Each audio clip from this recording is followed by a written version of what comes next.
I'm really excited and thankful that you are here. And we have all these beautiful questions. And maybe we can start with a small introduction of who you are. Okay, my name is Fred Dodson. I've been teaching what I call reality creation for the last 20 something years. I've written 23 books, which have been translated into 7 languages, and my research still continues. I still try to expand the limits of what I know and what I'm able to do. That's a quick summary of me. Okay, what I was wondering if I can ask a small Yes. question about you first, because have you grown up with the notion of reality creation and law of attraction, or is it something you've learned along the way? It's something I've studied from the very beginning, because I've had a lot of experiences in my childhood that were odd, to say the least, and my parents couldn't tell me what it is. My teachers couldn't tell me what it is. So I would be 12 years old, and often instead of going out to play soccer, I'd go to the library and come home with huge stacks of books, on science, on religion, on this and on that. And I'd read all of them. I'd be so curious. I'd be curious about, what is this all about? What's going on here? What's all of this about? Who are these people? What is this planet? Where are we? And the books did not give me the answers that satisfied me, so I figured I'd have to write them myself. Okay, cool. And when did you start writing books? I think I wrote my first lines at the age of 14. Oh, wow. Okay. So you were really, because when I grew up, I was not into spirituality at all, but you just kind of were already halfway there when you were born. I think I grew up with it. Yeah, I think I was already there from the beginning, from the seed, as I like to say. Okay. And I think you found to it through difficulty, through challenge, right? Yeah, that's right. And I learned that most people discover law of attraction like that, but for you it was different. So that's really nice to hear. Okay, should we jump in the questions, Fred? Is there anything you want to share before we start with the questions? Yes, I'd like to share that we should jump into the questions. Okay. Okay, because we got a ton of them, and I'm afraid we're not going to be able to answer them all, but we'll just see how far we get, okay? The first question is from Nienke. I've been practicing the law of attraction for a while, and I am a dedicated practitioner and believer. How do you get in the state from wanting something to feeling something in the core? Of course, by visualization, but I mean, how do you remove or break free from the small and sneaky doubts? Well, there's 2 different ways. Either you reduce the goal and make it closer to home, more realistic, and by that, less doubts come up. So you choose a goal that you already believe in somewhat, and then you don't have to handle any doubts. And the other path, if you're aiming very high, doubts are going to come up. You see, if you climb the mountain, then rocks are going to come up on the way. So if you're aiming very, very high, then you got to do what I call handling your doubts. And that is to acknowledge them fully while still maintaining alignment with the intention or the goal you have. And I actually call that the reality creation technique. And I've written a book on that. And there's a video out on that on my YouTube channel. And I'm also doing a seminar on that soon in the Netherlands. So that is the reality creation technique, to maintain focus on or alignment with your goal, while at the same time accepting and acknowledging your doubts. Because if you resist your doubts or try to push them away, it's like you're not taking yourself seriously. Yeah. You're not giving yourself the love to integrate those doubts and to acknowledge them and to understand them. So it's not a matter of getting rid of doubts. It's a matter of smoothing them by accepting and acknowledging them. Okay, that's the doubt. I understand. but nonetheless, this is my goal. Yeah. So It's like people are more scared to handle the doubts and the fears. Yeah, that they are scared of the fears itself or of the doubt itself. And right. what's a fear anyway? It's just a sensation. Fear is nothing to be afraid of. Yeah. Oh, that was a very pragmatic answer. Okay, cool. Yeah, because of course that's the reason why we also did this webinar, because I asked you to come to the Netherlands for a 3-day workshop, and I was so naive. I thought, oh, I'm such a big fan of Fred, and if I say how amazing he is and how much he shifted in my reality, then people would sign up automatically. But it turned out there is a little bit more needed, so that's why I felt, okay, I'm going to just do this formal introduction, and they can see for yourself how amazing you are. So okay, thank you very much. Okay. The second question is from Aukje. What do you recommend to people after the diagnosis of a life-threatening disease, like cancer, when fear is standing in the way of the life you desire? Well, I hesitate to say this because it draws a lot of criticism, but I have worked with people with cancer, 4 of them, in fact, and all 4 of them are still alive, as far as I know. They were alive when I last talked to them and well. And it's the same as with all other topics. I also teach the law of attraction and reality creation with them, just much more of it. So it takes a special kind of dedicated focus on my part, and on the part of the person with cancer.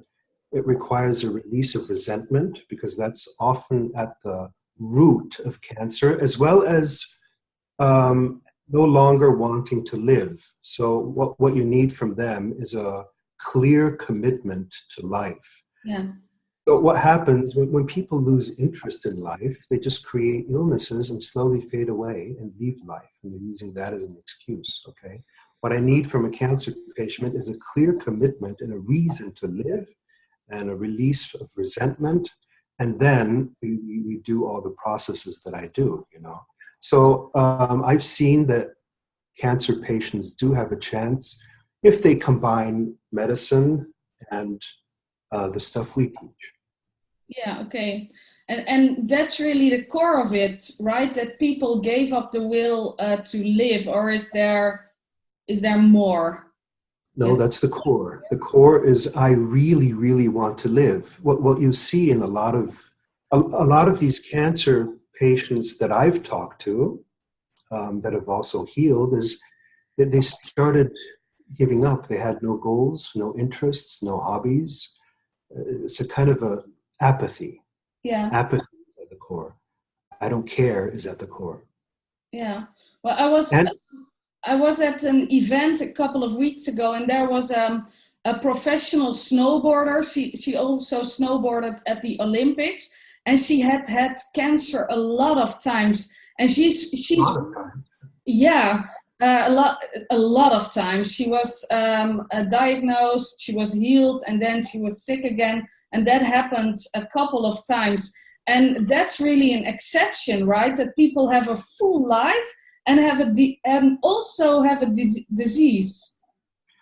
Well, if they have a full life and a will to live, then I'd look at resentment as the second cause. So, I'd ask her who she resents. Does she resent society? Does she resent planet Earth? Does she resent her parents? Long-standing resentment. In my view, in my experience, it begins emotionally over a long period of time. In my view, cancer is no coincidence. In my view, nothing is a coincidence. Yeah. That's the law of attraction. The alternative to the law of attraction is that everything is a coincidence. Yeah. Life just happens.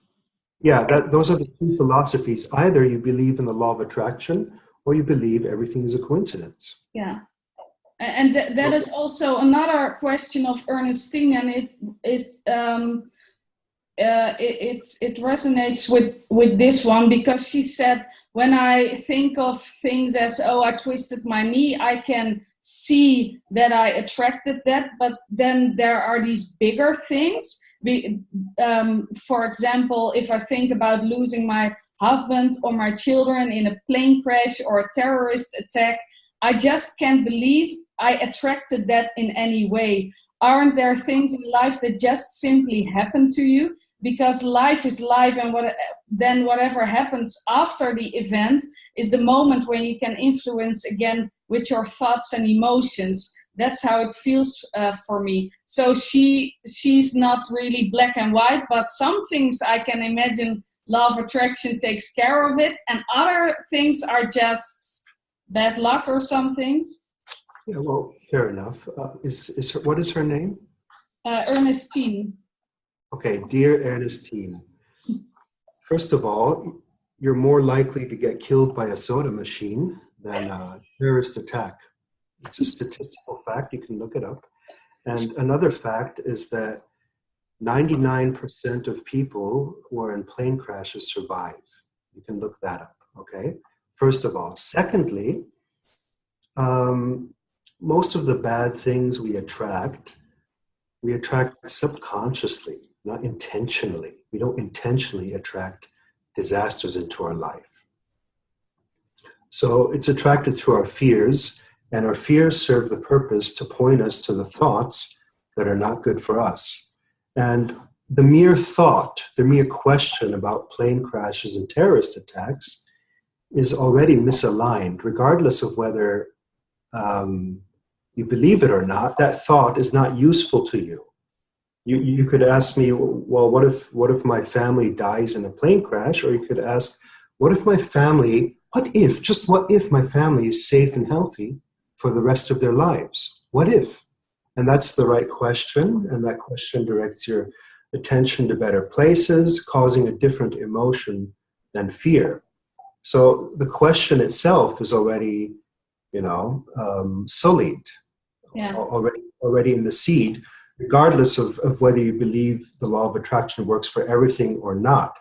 But to assume that it does is more effective, I'd say. Even if it is true that some things are random and some things are coincidental, it's always good to assume that everything happens for a reason. Yeah. Even if that were not 100% true, it puts you in a better feeling. And when you're in a better feeling, it puts you in a place of more strength and more power to deal with things. Okay, so whether you change your reaction to the plane crash or you change your thoughts so that it doesn't happen in the first place. I mean, I've avoided flights that were crashed later before merely based on intuition, merely based on a bad feeling that I won't travel today. How could I have such intuition? I could have it by being in a good place emotionally. If I'm in a worried place, I'm not going to have intuition. Yeah. So is it a coincidence that I've been safe all my life, that I've never experienced disasters, except in the times before I learned all this? Is it a coincidence? Do you really believe it's a coincidence, that which happens in the world? Do you believe there's no reason whatsoever? Or does it possibly have to do with people's worry and fear? Have you observed in people what happens in their lives when they live in worry and fear? Have you observed how troubles accumulate? That's my question back to you.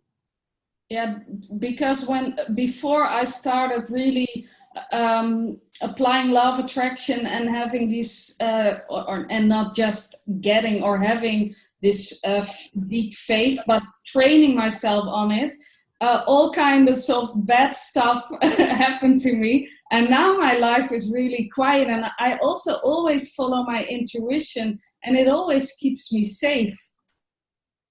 Funny, huh? Funny how that works. Yeah, and it's a good tip to really observe people who are in a worried or anxious state, what they create in their life, and people who are in a balanced and a positive place. I bet you see the differences. And I think it's also true that people really get in a place of, in a problematic place if they live in the past or the future, because this plane crash, it never even happened. It's and probably never going to will. Yeah, it's a hypothetical question, you know, and it's not really, it doesn't really serve the questioner. It does not serve her. That question does not serve her. Moreover, she could also ask herself whether death is a reality or whether we exist in the afterlife. Do we really lose people we love? I don't know. I'm not so sure. Yeah, exactly. Okay, I'm going to check in with the participants for a moment. Is this valuable to you? Are you still getting good sound and video? Let me know in the chat, and I will read the next question to Fred. Well, I have a question from Aukje left. How to come in peace with the things which are not longer possible because of physical damage? What's your view on that? Well, you might inquire whether they're really not possible, first of all, and really leave no stone unturned to make sure it's really impossible, because I've seen amazing things happen, including miracles. If you assume there's a source of the universe, of all universes, of all these planets, of all these humans, all-powerful source that can do anything just like that with a snap, couldn't they also do something impossible? So the law of attraction often assumes that on some level, everything is possible. Everything that can be imagined is possible on some level. So are you sure this physical damage cannot be reversed? Are you 100% certain? And if there's a small possibility that it could be reversed, why not pursue that and focus on that, or research on the internet and see if there are people who have reversed exactly that damage, okay? And even if it cannot be reversed in your belief system, you could always make the best of it. You could ask, for example, a very useful question I always use is, how could this serve me? How could this damage serve me? So the fact that I'm in a wheelchair now, how could it serve me? How could it help me grow mentally? Or do I now have more time to study? Or am I now more compassionate toward other people in wheelchairs? Okay? So I doubt that it's impossible, number one, and number two, if it is impossible in your belief system, then ask how it could serve you. Yeah, exactly. Okay, cool. Okay, and the next question is from Ina. What can I do to transform my deepest and painful blockages so that I can get out of the negative spiral of shortage and can start living in abundance? I can feel the abundance and it makes me grateful and happy. Can you repeat the first part of the question? Yeah, well, she's talking about some deep and painful blockages, and she okay, I got it. Blocks, and she wants to let them go and really start living in abundance. Well, the best way to release deep pain and deep trauma is by no longer suppressing it, allowing it to come up. And when you do that, when you stop ignoring, suppressing, or trying to get rid of it, when you start allowing it to come up, it comes up in waves, okay? So there's going to be a wave of pain, emotional pain and tears, and there's going to be another wave and another wave. And what happens as you allow that to expand and get bigger and bigger and bigger and bigger is that eventually the bubble pops. It's like you stop erecting a dam and you let the flow of emotions come through and everything that's connected to it, and you just let it run through, run through, run through. Imagine you have this snowball, okay, this snowball representing your pain. It's all contracted because you've been suppressing and resisting it. It's all contracted. And when you expand that snowball and allow it to grow and expand, what happens to the snowball? well, it kind of dissolves. Yeah. And that's what I call the process of emotional releasing.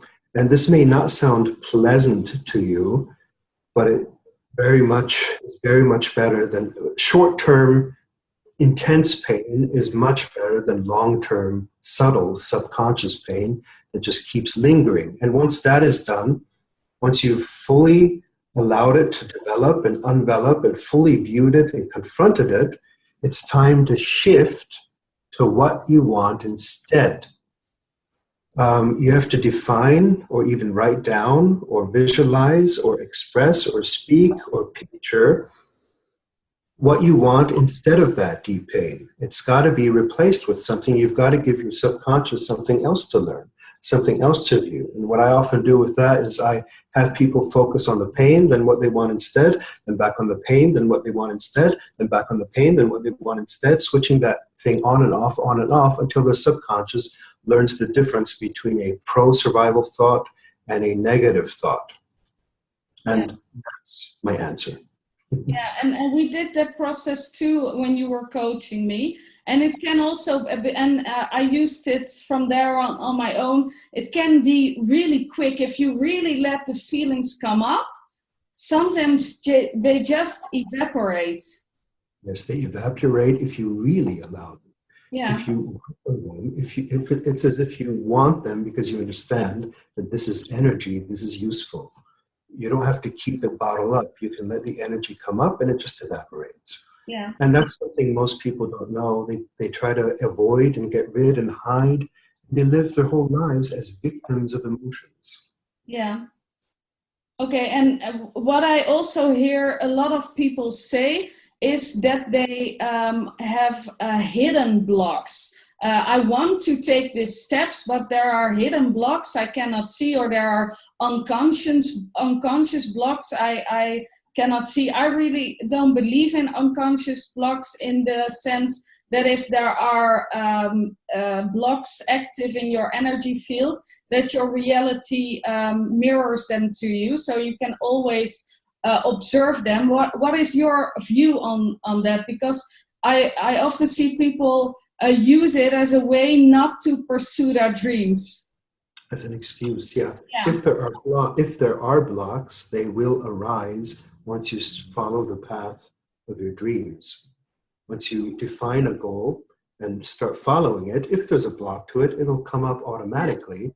And I recommend you only handle the negativity or the blocks or the negative beliefs that are actually that force themselves into your subconscious. I do not recommend people go looking for secret, hidden subconscious blocks. There are subconscious things, many, but you do not need to handle them if they're dormant, if they don't arise. Yeah, exactly. Of course. Yeah. Okay. They waste a lot of time with therapy and with looking for problems. Yeah. While I'm pursuing my goal, they're still looking for some kind of block to solve. Yeah, exactly. Okay. It's another way to keep you busy. Yes. It's entertainment or something. Okay, you are breaking up sometimes a little bit, so I don't know if it's about the connection. It's okay, but it could be better. Okay, well, I'm not. My voice is not breaking up. It must be the connection. Yeah. Okay, Sharina, she sent in a lot of questions. I'm going to look at the energy, what resonates.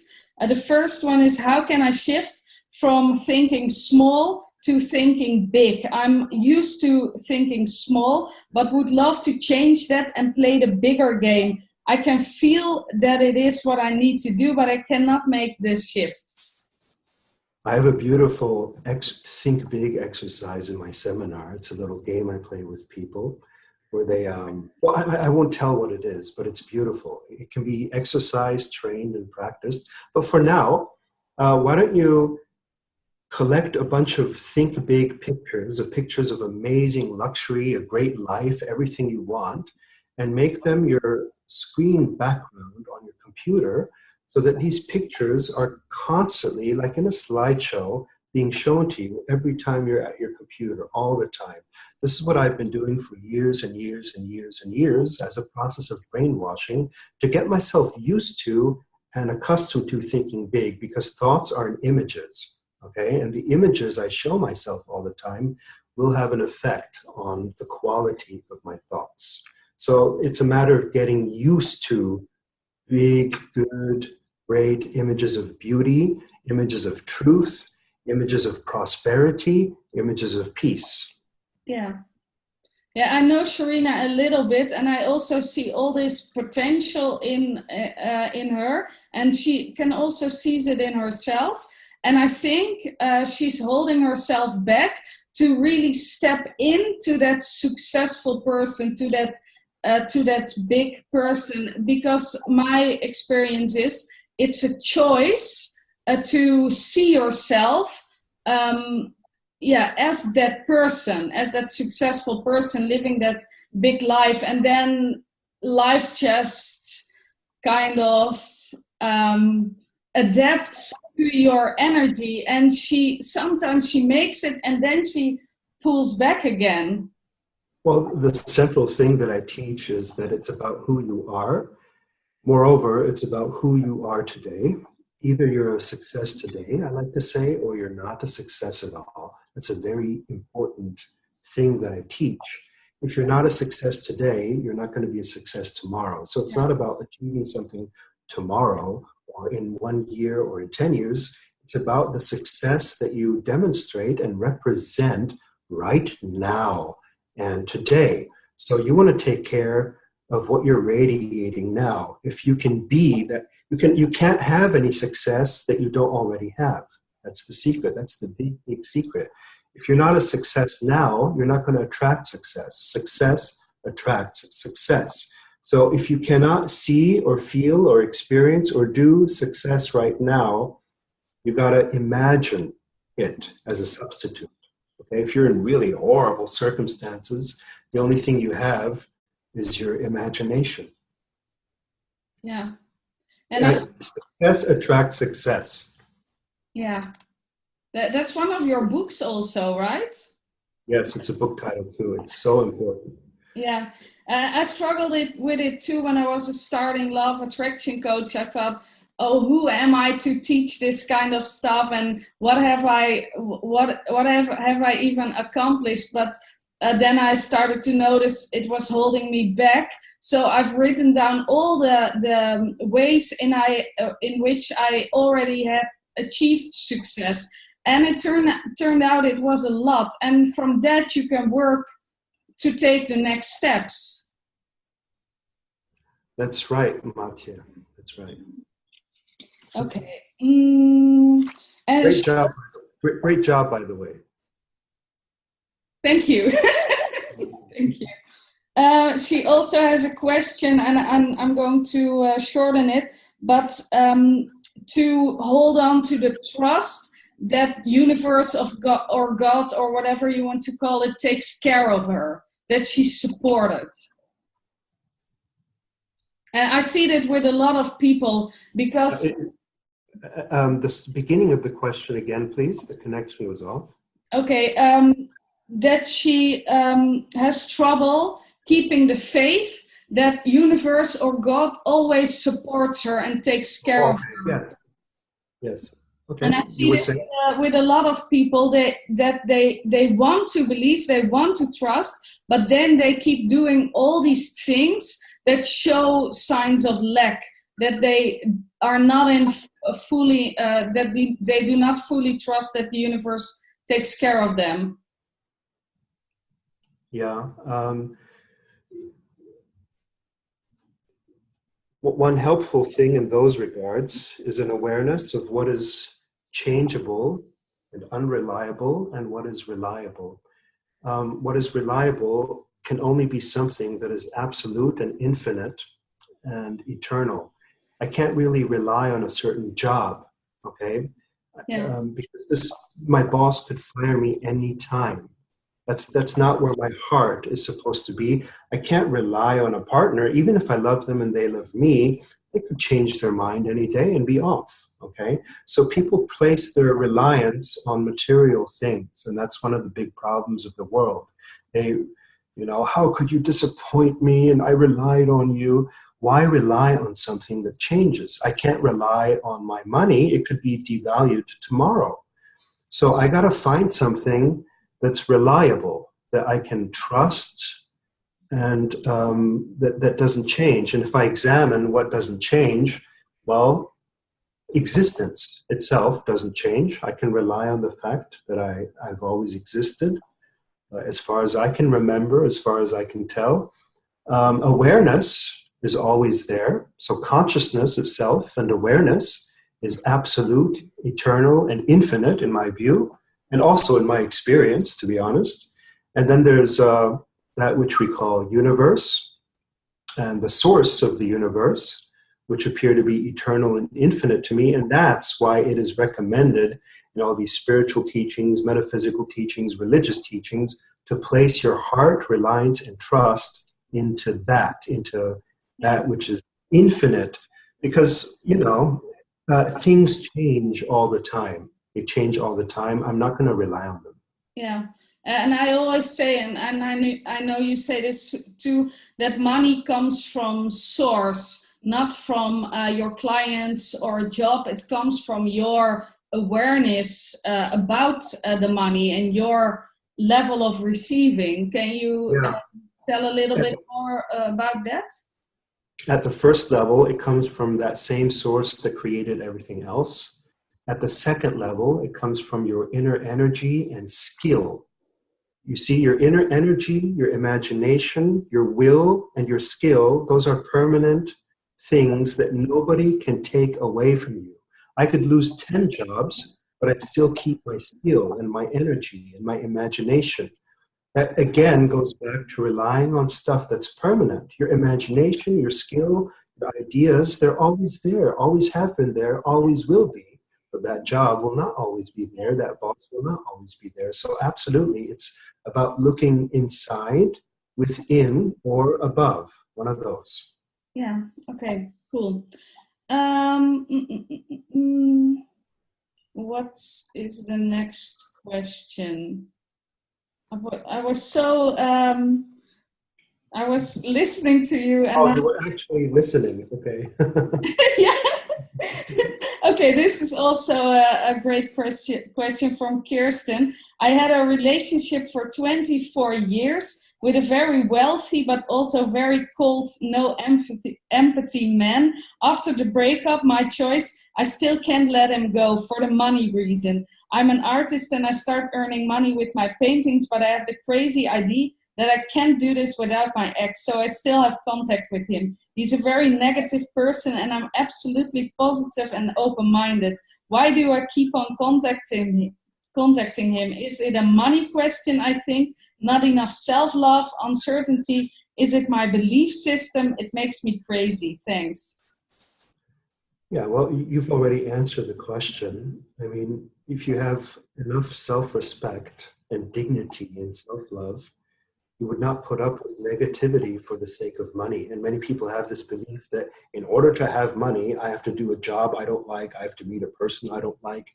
That's the big problem. That's why you are not rich, because you believe you have to do the negative, that which is not good for you, in order to get love. That's number one. So with enough self-respect and dignity, you're going to cut the contact and stop the dependency. And by doing that, you're going to learn ways to either make money for yourself or attract somebody even better. How can you attract somebody better, a better man, if you're still attached in some way and meeting this old man? Okay. And the next question is from Anna.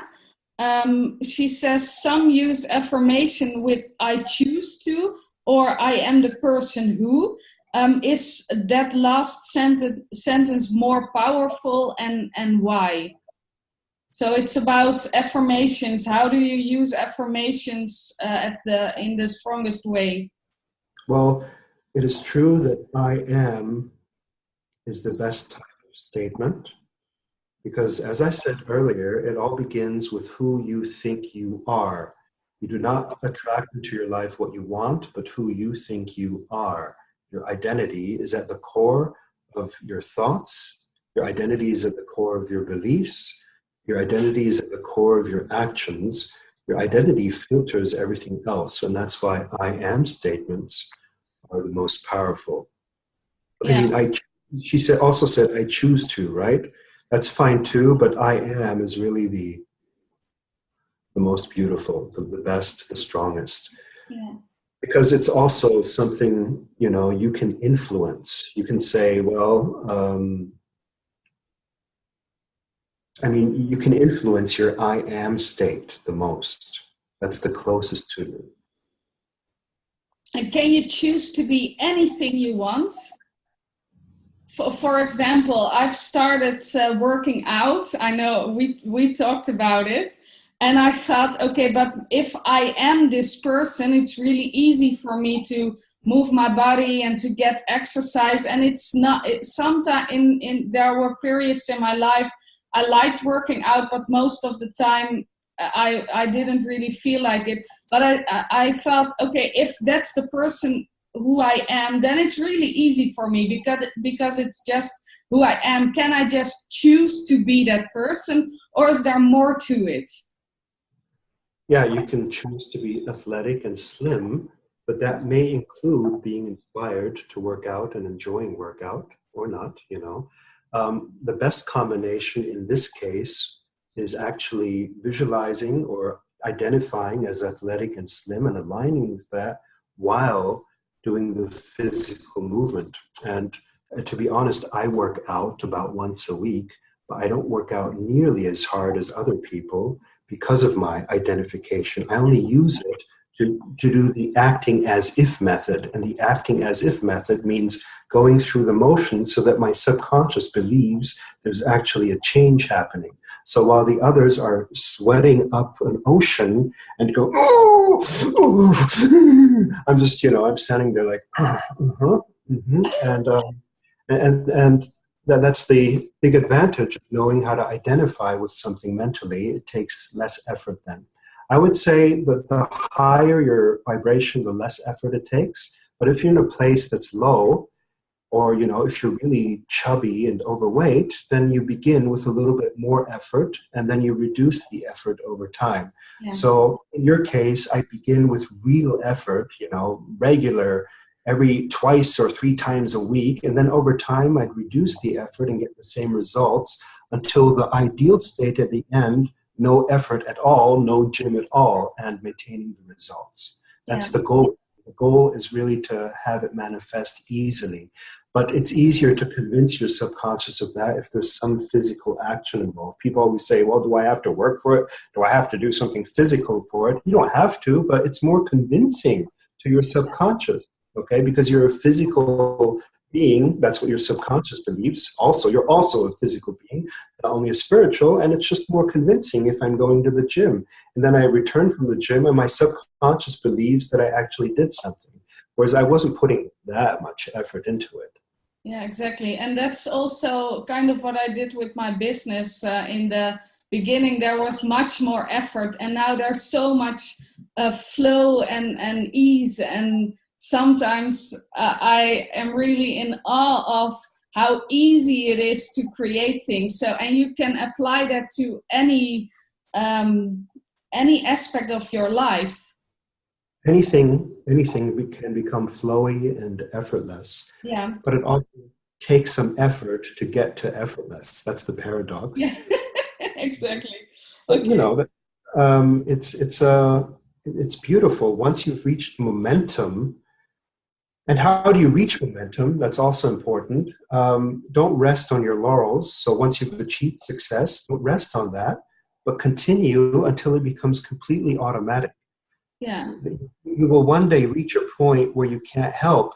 In the case of money, for example, where you can't help but make money. You can't avoid it. No matter what happens, no matter what disaster happens, you're still raking in the dough, for example. So because it's who you are. Who you are. It's just how life is. You know, total abundance, that's just the way things are, and I can't change anything about it. Oh, that's so hard. I'm really sorry for you. why, does, why does abundance always happen to me? I don't know. I can teach you maybe something about the law of poverty or something, the law of lack. No, I don't believe in that. I have a really hard time believing in that. Really hard time. I try, but...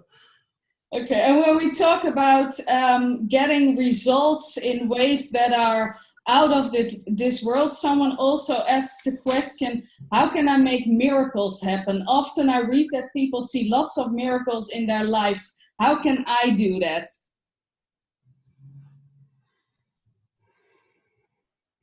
Well,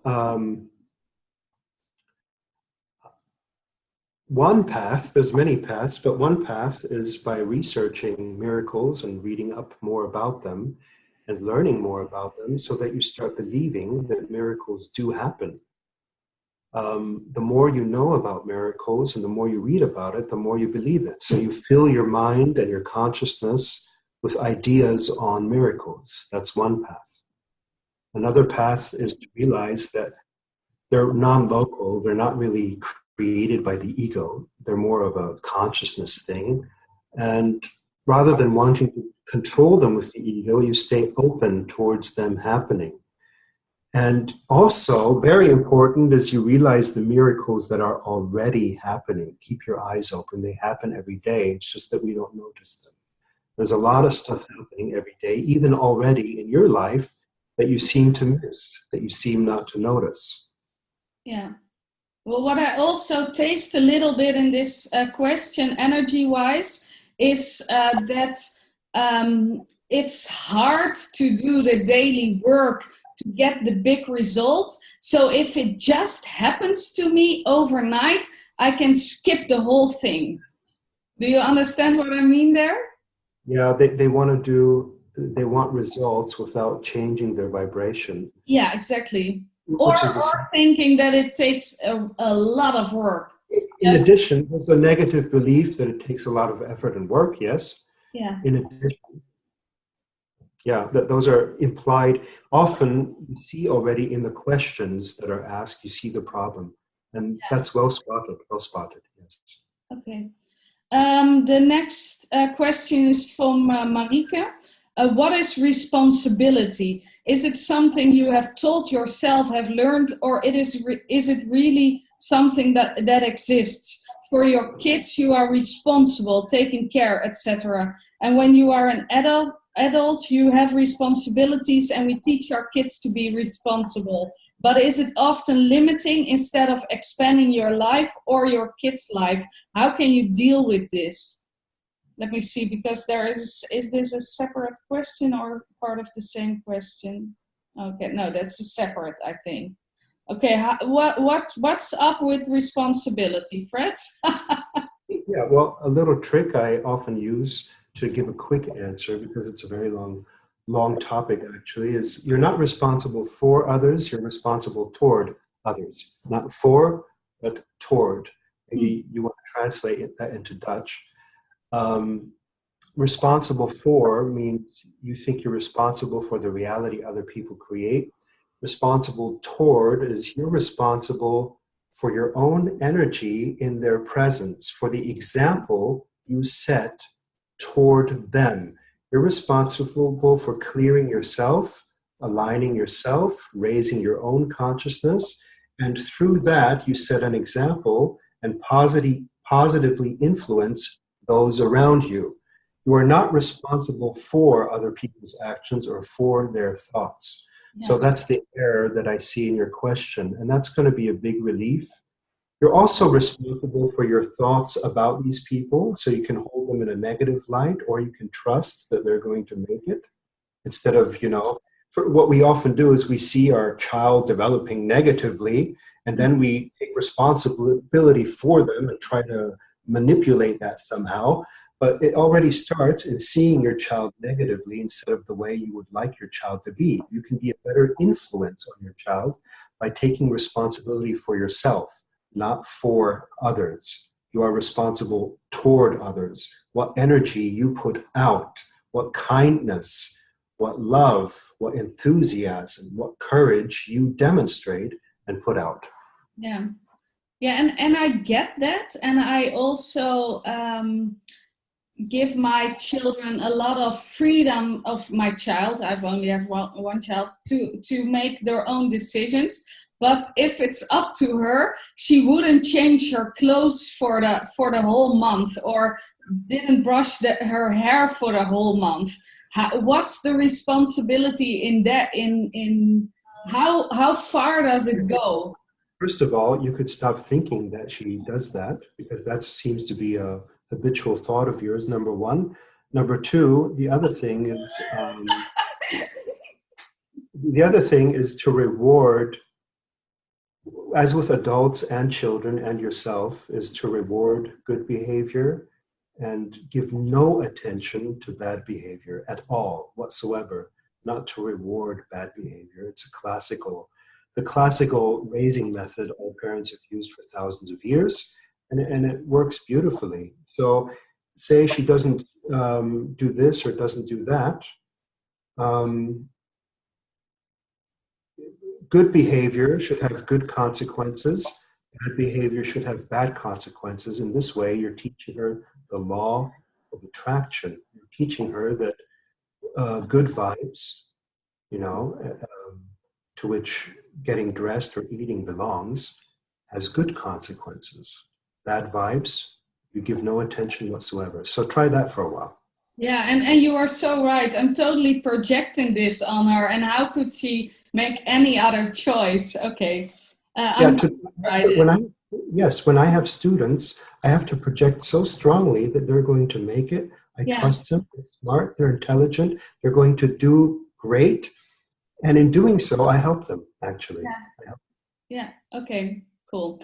The next question is from Wendy. My sister-in-law has the mental illness borderline. Now I have listened to your YouTube video about healing poor baby mentality. The compassion part I understand, but showing my compassion when my sister-in-law is in a victim consciousness, it only works for a short time. I wonder, is it because the world has a poor baby mentality that there are some people having borderline because they grew up amongst people giving them attention and pity? Or is it congenital? I don't know what it means, but maybe something you inherit or something.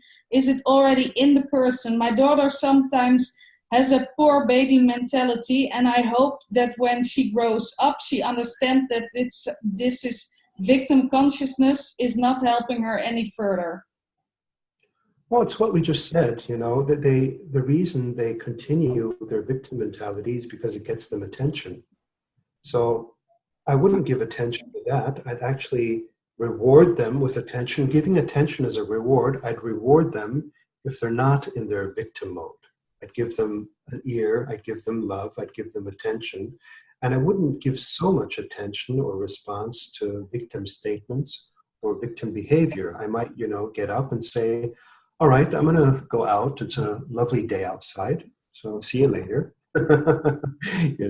So that's not rewarding their victim mode. And the real problem is that people actually reward this. And the more they reward it, the more victim they become, because they think that's what works. I mean, I've worked with so many people who are deeply, deeply into the victim game. And they make it more intense. And this is bad. And this happened. And this might happen. And this happened to me in my life. And poor me. And people listen to them and say, oh, poor you. Oh, my goodness. Oh, yeah. And they're rewarding that. So compassion, yes. Love, yes. But not that much response or attention to obvious falsehoods come from their victim state.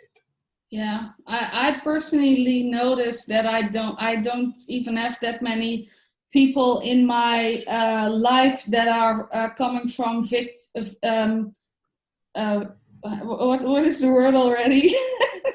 Victim consciousness, because that's not really something I choose to deal with now, because I'm looking to follow my dreams and it's then guiding me from that path. So And sometimes I think of myself, oh, I'm being a little harder, being a little bit of a bitch, but that's it's exactly what you say. It's choosing not to feed that energy. Yes. Even if that appears tough or hard, it can always be done with compassion. You can even explain it to them, Yeah. explain what you're doing. Mm-hmm.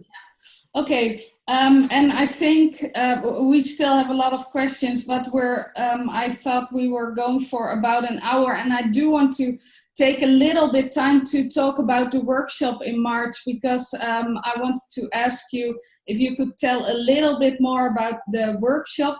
And I have another question that I want to ask you after you share a little bit about the workshop. Yeah, well, precisely all these questions that came up are addressed over and over again in different forms, as guided meditations, as games that I play with people, often in exercises where two are sitting across from each other, as lectures, as conversations between you and me, and as a few surprises. And that's how my workshop is run. It is a lot of fun, and so far, everybody's come out of it in a better state. But that's because I attract people who are positive in the first place. So I don't really attract people who complain about my seminars. You'll learn how to stay aligned more effortlessly with what you really want, and how to integrate your doubts and fears rather than suppress them, so that you're comfortable with those fears. And what do you think happens when you're comfortable with fears? Well, they disappear and you become fearless. So that's what the training is all about. That's what the seminar is all about. It's 3 days, and it's very, very, very, very well worth it. I've never done it for this price, by the way. I'm only using this lower price because it's in conjunction with you. In the past, it's cost thousands more. The last one was $3,099. The one before that was $4,999. So this is the cheapest I've ever done it. Yeah. It's a once in a lifetime opportunity, and I only do this course once a year. So this is the only place and time I'm going to do it this year. Whether I do it next year, I don't know. Yeah, exactly. And how do you advise people to take a decision if this workshop is for them, yes or no? Because I always feel if I want to attend a workshop, or even with your coaching, I really felt strongly this is the right step for me. But I sense that it's not that easy for people. I always getting together with like-minded people who are also working on their dreams for the purpose of focusing your attention and learning to deal with attention, emotions, imagination, actions is valuable for anyone, even experts at this, beginners or experts. I mean, I still use these techniques. I've been teaching this for the last 20 years, and I'd like to attend the workshop because, when I'm at home in my normal environment, I don't use these things that much because it's not the context. Just like we don't like to work out at home, we like to work out at the gym where everybody else is working out, because there's an energy wave there of everybody else working out. And that's the way these seminars are. You don't really want to focus for hours and hours at home. There's a lot of other stuff going on, but if everybody else is doing it, then you want to do it. And in that sense, it's a must. When do you get to do that at home? When do you have the discipline to do that at home? You don't. You do have the discipline to do it if everybody is helping you doing it. If I'm standing there helping you do it, then you have assistance. And not everything has to come from your own energy. You have assisted energy from others. That is the purpose of live seminars, is it not? Yeah, that's exactly the reason why I attend so many seminars. But because a few years ago, I thought, oh, there's too much people, there's too much energy. But now I purposely schedule seminars and events. I have 3 in the upcoming months because it gets me into the energy. I'm doing the work. I know I'm focusing on the transformation I want to make. And it's a great way to meet like-minded people. So that's a bonus. That's right. Okay, cool. I really want to thank you, Fred, for this webinar. If you want to join the workshop, it's from March 23rd till March 25th.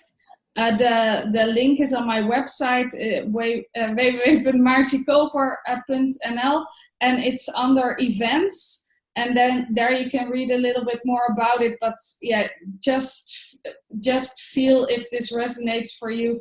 If I always ask myself the question, is this going to contribute to my life? Is this going to make me money? Is this going to be expensive for me? And then I just feel what the energy does. And if the energy expands, I know it's a yes. And then I don't think about it and I just sign up. I would love to hear what people got out of this webinar. Is that cool for you to close with, Fred? Are there any last words you want to share? Fred? Yes, I'm reading the responses. Thank you. Thank you. Okay. So please let me know the insight you gotten from the webinar. We would love to hear that. And people are already thanking us, so that's a great thing. Irma said it's gotten a lot of. I got a lot more clarity. It's an honor to meet all of you out there. How many are there? Do you know? 110, but we got about 400 sign-ups, and most people wanted to watch the replay. Oh, they'll watch the replay. Yeah. And they all appear to understand English. You did no translation.